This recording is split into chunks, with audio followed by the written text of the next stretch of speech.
Hi and welcome back to my channel. If you're new here, my name is Holly. I am mum to two boys aged 5 and 7.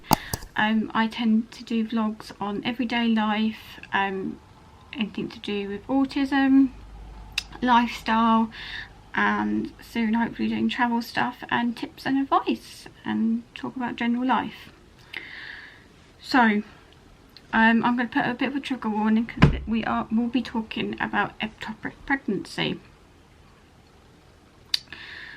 Now, 3 of the questions I'm going to answer is: what is ectopic pregnancy? Are there different kinds of it? And what is your experience of it? Now, ectopic pregnancy is a pregnancy that is outside the womb, basically. It can happen to anyone. It doesn't matter what race you are or how old you are. It can happen to anyone at any time. Now, also, are there different types of ectopic pregnancy? I didn't know at the time. I just generally thought ectopic pregnancy only happened in your tube. What I didn't know is that it can happen anywhere else within your female anatomy. So for instance, your cervix, if you've had previous scar sections, it can happen there as well.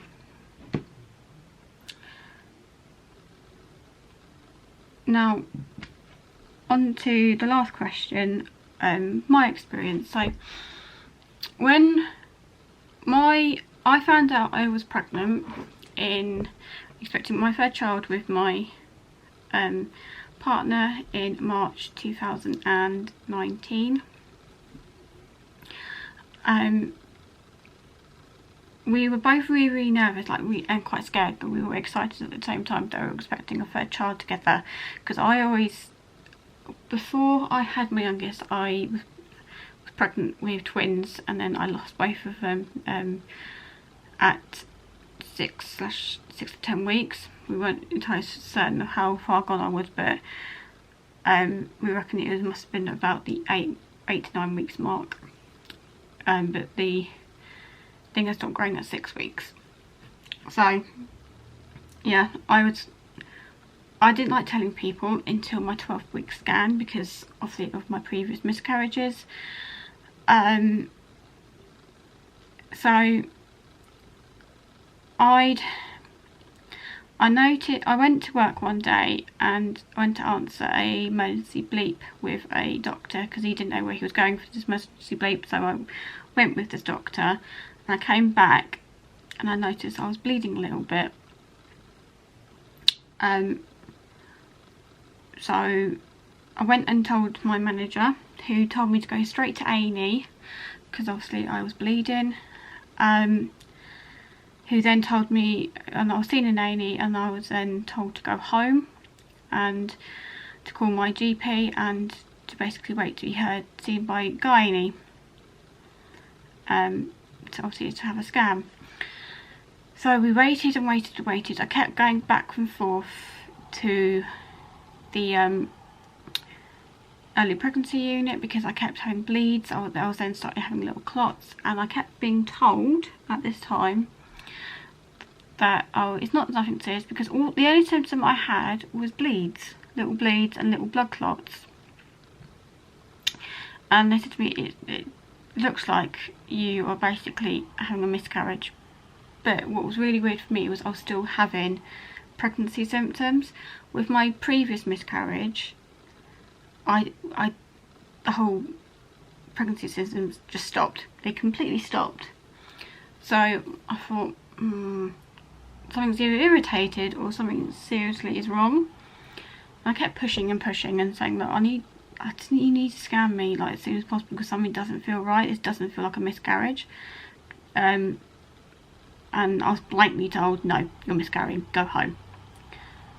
So we waited in a couple of more weeks, and then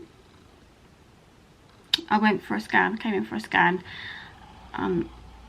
I said to my other half, oh, it's probably nothing. I'm probably just being silly. At worst, it's probably just a miscarriage. And obviously we went in, all just usual. I'm thinking, oh, it can't be that bad. and yeah, they did the scan, because obviously before 12 weeks they tend to do an internal scan, which can, I will be honest ladies, is uncomfortable. It does feel uncomfortable. So we went in, and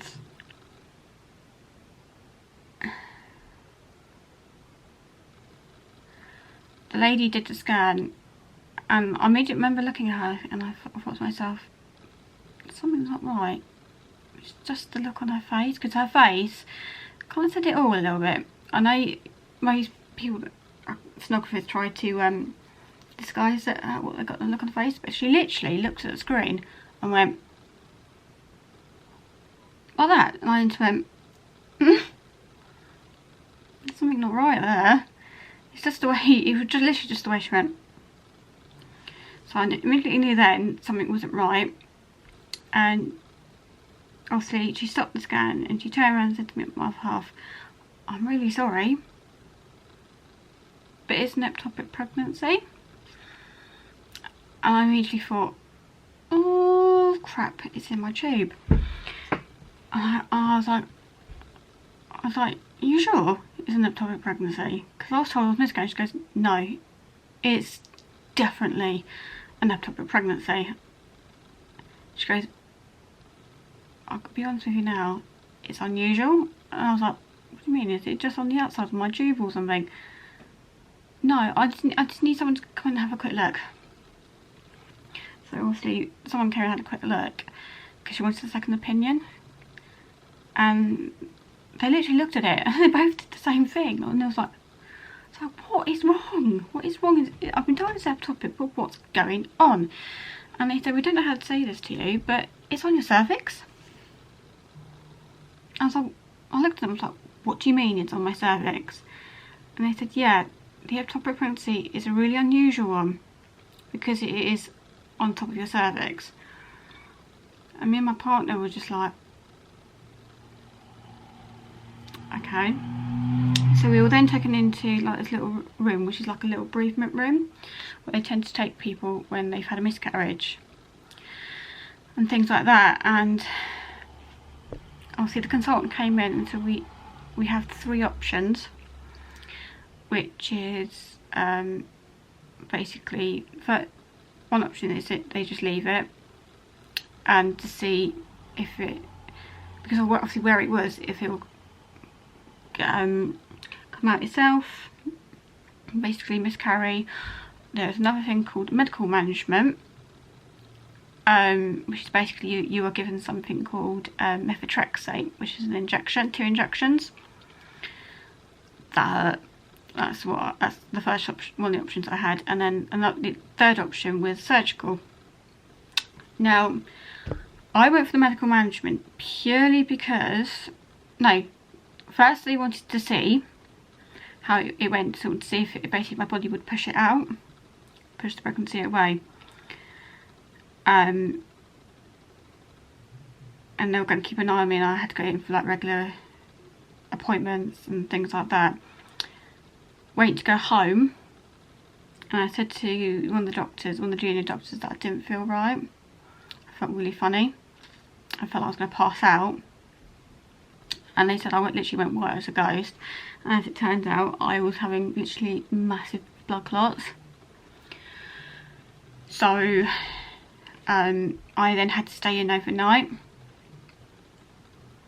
to wait and see if they would eventually stop, which eventually did. And then they were going to try and do something called methotrexate, which is the medical management, because obviously this wasn't working. It wasn't going to work because I was having these blood clots. And when because I kept having to have blood tests, and another reason they decided to go down the medical management route was because my HCG, I think it's called HCG, blood kept going up rather than down. So basically, because I've had something called a debrief over this, basically when you have an ectopic pregnancy, I think your those sort of bloods tend to rocket, and then they start coming down, whereas mine didn't. Mine kept going up and up and up and up.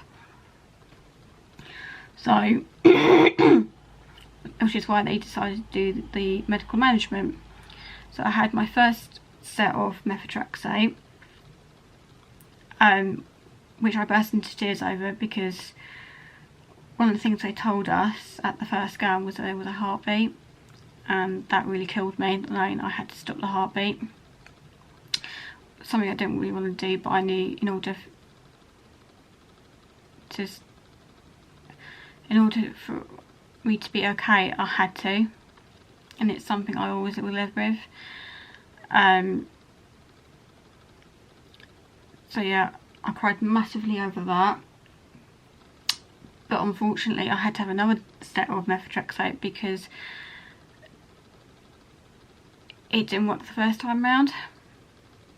And then I remember the very next day, after the second dose of methotrexate, or the second set of methotrexate, I felt like something had like been ripped, and it was horrendous, because when I went in, because I was doing more scans, and they're saying, yeah, it's, thing is though, it was originally on your cervix, it's now attached to your scar section, and they couldn't work out how that happened. Having spoken to the consultant and the doctors over this, it turns out my ectopic pregnancy was one of a kind. I don't do things by half, if you know me. Literally, I do not do things by halves. Which is why, this is another reason I wanted to do this video, was to obviously, because this was a video that I wanted to see on YouTube when I was going through it, and I could never find anything on it. So yeah, obviously I had to go back in, because it actually, by the sounds of it, I think the ectopic had then started coming away from the scar, and they had to obviously had to be kept in, because I kept bleeding and bleeding and bleeding. And later that night I was then rushed into emergency theatre at midnight, because I lost so much blood that if they didn't do it, I wouldn't be here. So that was scary. I literally, basically, I had to have something called I think it was basically near enough like a DNC, but I had to be under a general anaesthetic to preserve my life. Which, thinking about it now, that is quite scary. Like, when I did this video about this a year ago, I kept crying about it, because I felt, for me, it was quite traumatic. Eventually, after all of this, I was diagnosed with PTSD as a result of it. It has affected me quite a bit. I've recently, if you've seen my previous videos, I've been attending something called CBT, as I said, I was diagnosed with PTSD as a result. One of the reasons as a result of my ectopic pregnancy. So yeah, this is just something I really wanted to talk about, because I feel like now I could talk about it. It was one of the scariest things in my life, I will be honest, and it was quite horrific having to go through it. But I wanted to make this like a bit of an awareness video, because obviously these things do happen. Obviously, like I said, mine was a rare case. I could literally find nothing about this at all. And it was, yeah, it was just something, and it does feel good having to talk about it now. It is, like, if you're currently going through an ectopic pregnancy, or you've been through one, there is light at the end of the tunnel. Yeah, take one day at a time. You will have good days and you will have bad days, but always remember, because this is something that no one really said to me apart from my family, it's never your fault. It is not your fault. Don't feel like it is either. These things happen. It's rare that they happen, but they do. So yeah, I hope you guys have found this video useful. If you like any more information on ectopic pregnancy, I will leave some links below. But do ask in the questions. If you'd like to see more videos like this, obviously like, subscribe, comment down below anything you'd like to see, and I shall see you in the next one. Bye.